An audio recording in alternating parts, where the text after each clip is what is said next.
Hello and welcome to Ryno's Ravens preview. Up this week is the Seattle Seahawks coming into M&T Bank Stadium. Let's get right into the injuries. It's pretty typical this time of year to have this many guys listed on the injury report. But it does look like there are very few that are listed as out. Guys like, who's the pass rusher? Oh, God. Ajabo. Ajabo is still out, but he is on IR, but hopeful to return. But that does look to be still a few weeks away. Odell Beckham dealing with a shoulder injury now. Guy gets injured all the time. Didn't practice Wednesday, but full participant Thursday and Friday. He will be out there. Pretty much count on that. More on that a little bit later. Ben Cleveland, backup guard, illness. Happens, I guess, this time of year. No status. Listed Wednesday, didn't practice Thursday, full participant Friday, so should be available. Gus Edwards dealing with a toe thing of some kind. Not out there Wednesday, but he was out there Thursday and Friday, so it should be good to go. Keaton Mitchell, who appears to be third on the depth chart at running back. Hamstring. Full participant all week, so not even 100% sure why he's even listed, but okay. Morgan Moses. Not great, dealing with a shoulder injury. Did not participate Wednesday, Thursday, or Friday, and he is listed as doubtful. That is not great. Though McCary does not appear to be injured, so he is their swing tackle. So should be fine, I think. Pass protection won't suffer too much. Duffy Owe still dealing with some lingering effects on his lower body injuries, ankle and a knee. Didn't participate Wednesday, but was out there Thursday and Friday. Same goes for Ronnie Stanley, except another shoulder injury. What's up with our tackles getting shoulder injuries? Was not out there Wednesday, but he was out there Thursday and Friday. So, should be okay. Marcus Williams, probably pretty beneficial for him that he had this hamstring thing, because Marcus Williams was trying to play through his little pectoral injury, but you could definitely see he was hampered by it. So being limited Wednesday, Thursday, and Friday practices because of hamstring probably also benefits his pectoral strain or tear or whatever it was. Don't know if he'll be available to play. More bad news for depth, secondary depth.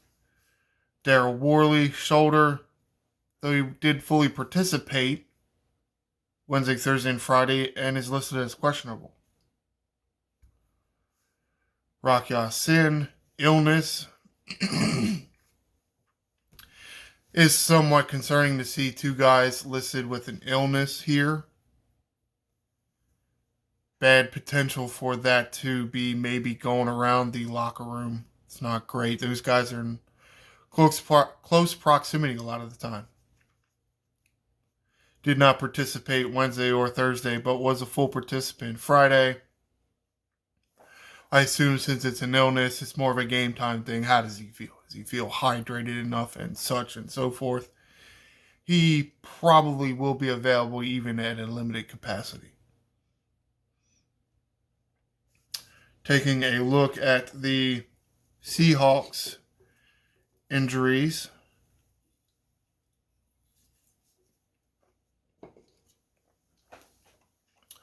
Nothing too glaring. Adams is on here, but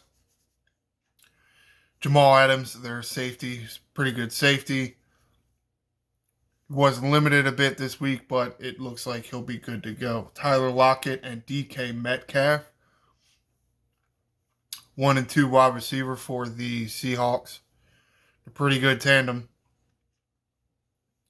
They are listed on here. Lockett with a hamstring, Metcalf with a hip. They did have some what appear to be rest days, but for the most part, they did participate in practice, so most likely going to be good to go. It's going to be a tough assignment, I think, to cover Metcalf and Lockett. Though Lockett is getting up there a bit, I think. But again, when you got some of your depth injured in your secondary, can be hard. DK Metcalf is a really good wide receiver. I keep wanting to call him Geno Stone, but Geno Stone's our guy. Geno Smith is the quarterback for the Seattle Seahawks. Geno Smith did not play that well in, the 3 other teams he played. He was drafted by the Jets and then played some time with the Giants and the Chargers, I think. Didn't play too good, but he really seems to have found a home in Seattle, taking over for Russell Wilson. Got some good targets to throw to, so he's putting up some good passing numbers. That is probably going to be the Ravens' main focus, trying to cut down on Geno Smith's throws to Metcalf and Lockett. Is going to be somewhat of a tall task. Let's get into some of the news. This article written by writer Kevin Eck. Trade deadline was Tuesday at 4 p.m. Ravens were rumored to be in the running for a pass rusher and a running back. They did inquire about Derrick Henry and Josh Jacobs. They would be a fit here in this offense. They would be somewhat of an upgrade, mostly because Dobbins is out for the year. But ultimately, the trigger was not pulled. I think a lot of the reason was Mr. Eck writes about this as well, because of the expanded playoffs, right? They added another wild card team, and only one team gets a bye at the end of the year before the playoffs now. Because there is another playoff spot. I guess technically 2. One for the AFC, one for the NFC, so 2 extra playoff spots. Less teams are out of the running for a playoff spot, so this trade deadline that happens at week 7 or 8, what the hell week number is it? 9. It's week 9. It's a little too early. You're not going to get rid of some of your good players that could help you get that playoff spot this early in the season. Or if you are, your asking price is going to be much higher. Like, say, maybe a 2nd round pick instead of a 3rd round pick. And some of these teams, especially some of these good teams, like, say, the Ravens or the Chiefs, teams that plan on being some of the higher rated seeds in the NFL, they're going to have higher draft picks. They're going to be picking at the back end of the rounds. They don't want to give up 2nd or even a 3rd pick in a lot of cases. So that's why some of these deals didn't get done. And for the most part, that's why when you compare it to Major League Baseball, there aren't a whole lot of trade deadline deals in the NFL. At least not as compared to Major League Baseball. So, what's his name? Eric DeCosta did what I kind of think... Oh my God, and I forgot his name already. Mike Elias. Eric DeCosta did what I think Mike Elias probably should have done. And it's stand fast with the people you got. You do have to give up something or some things or some bodies that the other side wants. Well, if they're in your organization, you probably want them as well. Or capital, you know. You want the trade capital. But you spend all offseason bringing in pieces. I think this is a really good move by Eric DeCosta. Yes, I know we would like to have a pass rusher like, say, a Donnell Hunter. May be able to get home to the quarterback a little more often than, let's say, Owe, who seems to be still struggling to cement himself as a good pass rusher. And Ajabo is having trouble seeing the field. But what do you got to give up to get him? You would essentially be mortgaging the future for the right now. We don't really want to do that. Not quite just yet. And the same case for Derrick Henry. The Titans know what kind of value Derrick Henry has. They're going to keep him and try to get into the playoffs, or they're going to ask a high price. Well, teams just didn't want to meet it. And that's fine, because for the most part, that is the way football goes. Not that many trade deadline deals. There are a few, sure, absolutely. But not a whole lot, especially now that more teams can get in the playoffs. Which means less teams are out of it this early in the season when the trade deadline is. Maybe if they move the trade deadline down to, let's say, week 10. Well, wait a minute. No, that's only like a week or two away. I don't know, maybe if you move it to week 12, maybe you might see more deals being done. But do you even want to see more deals done? All right, moving on. Something here, headline kind of says it all. Mr. Ryan Mink, editorial director. I assume it's of BaltimoreRavens.com. That's where all these web pages are coming from. Oh, and please like the video and subscribe to the channel. Still forgetting this. Still have my sticky notes up. Still forgetting it.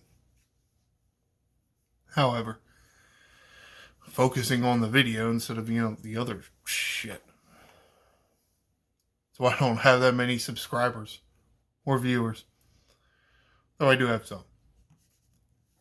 Odell Beckham struggles with patience. Well, had several knee injuries. Now he's back on the field and still looking for his first touchdown with the Baltimore Ravens. Which is surprising because Lamar Jackson supposedly has very good passing numbers. Which, yeah, he does. He is completing his passes, Lamar Jackson, at 66% or even better. I think the last game was 66%. I think most of the games before that were closer to 70%, which is good. That's a good thing. I mean, I think part of the problem is there are too many options. You got Zay Flowers, you got Nelson Aguilar, you got Bateman, you got Duvernay, you got Mark Andrews. Isaiah Likely, I think, is a good option, except Lamar's not looking his way too much. Mostly because Isaiah Likely isn't on the field that much because he got so many damn wide receivers.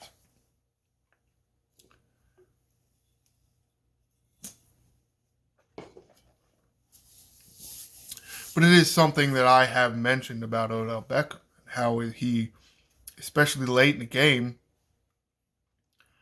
does appear to be trying to force things to happen. The other week when they were down in the red zone, he got a ball and he just kind of launched himself with his helmet first into a defender. That's one of the things there.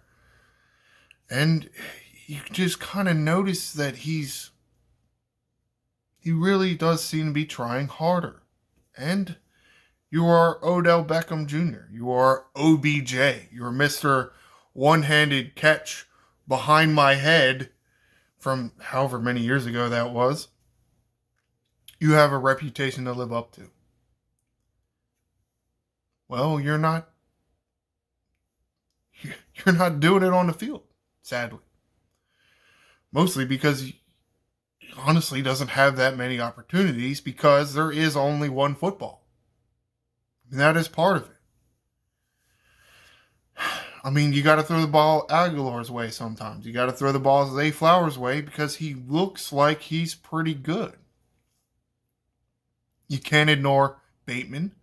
You can't ignore Andrews. Andrews is one of the best tight ends in the league.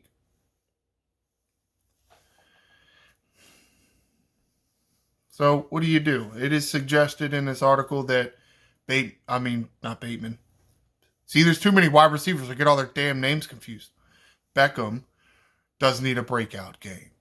You got to find some way to get him featured, and not even just featured as targets or, catches, but to get him going down the field, get him some yards, and hopefully get him a touchdown.